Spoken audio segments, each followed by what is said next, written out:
Binawi ko sa church yung pera. Idinonate ng nanay ko yung perang pinag-ipunan ko nung pandemic sa church. Ang dahilan niya, mas marami pa naman daw babalik. Hindi man lang niya naisip na yun na yun. Yun na yung ibinalik ng Diyos niya sa amin. So, hindi naniniwala siguro si OP dito sa sinasambang Diyos ng magulang niya.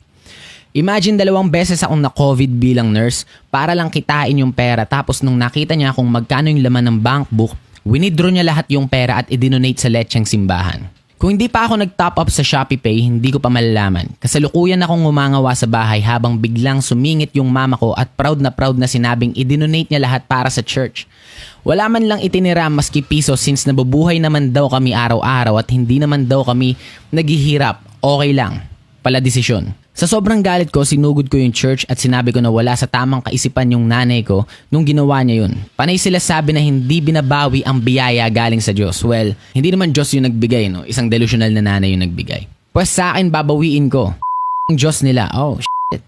Nila sa pang-brainwash sa mama ko para i-donate sa kanila lahat yung inipon ko. Binawi ko lahat hanggang sa kahuli-hulihang sentimo. Masama na kung masama, wala na akong pake kung para sa mga nangangailangan yun. Nangangailangan din ako. Buti na lang Sunday may pastor, nagmukha akong tanga sa pag-iiskandalo ko pero nung moment na yun, nawala na lahat ng pake ko. Lumayas na din ako sa amin. Mamumuhay na ako mag-isa. Total may ipon nga naman ako. Disclaimer lang mga preno, itong kumakalat na to sa social media, galing to sa Reddit originally.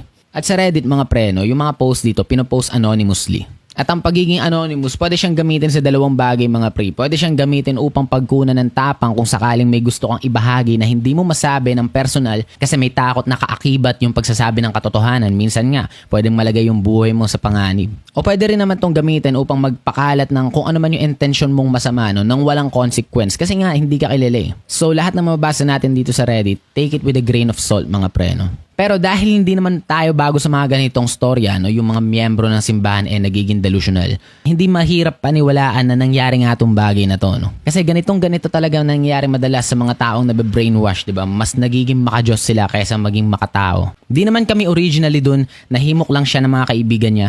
Ako mismo hindi naniniwala at hindi pa nabibinyagan. Napakahirap nilang kulitin para ibalik yung pera. Paano niya nakuha? Ginamit niya yung ATM ko. Saktuhang hundreds of thousands yung laman nun dahil na-OCD ako. Hindi ako diagnosed na weirduhan lang ako parang volume sa TV na may odd number. Pag nakakita ako ng ibang number. Mali pala dahil nasimot ng husto. Kasalanan ko din at birthday ko yung password. Never again. Kamusta ako? Hindi okay. Naghahanap pa ako ng mauupahang bahay. Pinarent sa akin ng friend ko yung isang room niya pero hindi ko balak magstay ng matagal. Nakakahiya naman. Buti hindi ako materialistic na tao. Ang konti lang ng dala kong gamit. So yun nga, no, gaya na sabi ko, kahit may mga na-name drop dito, posibleng hindi totoo tong bagay na to. Nakakatakot yung ganitong mga preno. Ito yung nangyayari pag mas nagiging obsessed na yung isang tao sa Diyos kaysa sa mga kapwa niya. No? Lalo pa sa anak mo. Diba? Mas mahal mo na yung paniniwala mo kaysa sa anak mo mismo. Samantalang ang tinuturo ng paniniwala dapat mas mahalin mo yung mga taong nakapaligid sa'yo. Yung anak mo, yung paghihirap ng anak mo, i-recognize mo. Kasi yun naman ang purpose ng lahat ng yan. Diba? Hindi naman na kailangan ng Diyos ng pagmamahal mismo. Patuloy siyang mag-e-exist, magiging makapangyarihan without your love. Ang may kailangan ng pagmamahal, kaya yung mga turo ng Panginoon mahalin mo ang kapwa mo, mahalin mo ang anak mo, mahalin mo ang magulang mo.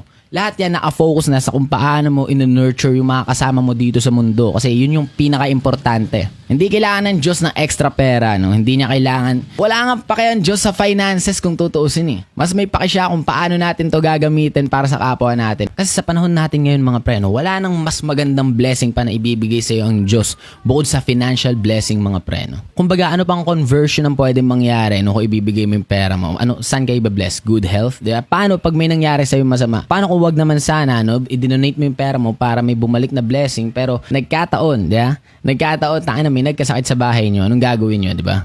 Imbis na yung perang meron ka na, pwede mong magamit sa mga sakuna, mo-convert pa sa prayers. At napakadelikado nun mga pre, kasi nga sabi nila, di ba? Nasa Diyos ang awa, nasa tao ang gawa. Ano lang ang magagawa ng prayers mo kung wala ka rin magagawa mismo sa sarili mo dahil financially drained ka na, At sa totoo lang, hindi kailangan ng church yung ganyang kalalaking donation. No? Mayaman na ang churches mga pre, no? Karamihan sa mga church mayaman na, no? Kasi wala naman silang binabayarang tax, di ba? Tuloy-tuloy every week ang pasok ng pera sa mga churches. Wala silang binabayarang tax. Tapos hindi natin alam kung saan nga ba nila ginagamit yung mga dinodonate sa kanila. Naawa lang ako sa mga taong totoong may mabuting nadudulot sa kanila ang relihiyon. No? At naawa ako sa mga churches na totoong merong pake sa sangkatauhan at sa mga taong pinamumunuan nila dahil sa mga ganitong uri ng tao. Kasi dito nawawala yung peace and harmony sa pagkakaroon ng different beliefs. Eh. Di ba? Okay lang naman magkaroon ka ng ibang paniniwala pero wag mong idadamay yung pamumuhay ng ibang tao base sa paniniwala mo dahil nakatira tayo sa bansa na diverse ang paniniwala ng mga tao. At yung ganitong klaseng pamumuhay, no, yung ganitong klaseng obsession sa simbahan, ito yung nagbibigay ng masamang example sa mga tao. No? Maraming tao na nalalayo na nga sila sa paniniwala dahil hindi nila nagustuhan yung mga practice sa church. Nalalayo pa sila lalo dahil nakikita nila na yung ibang naniniwala, ito ba dulot ng relihiyon sa isang tao? Parang nababaliw. Hindi siya magandang example.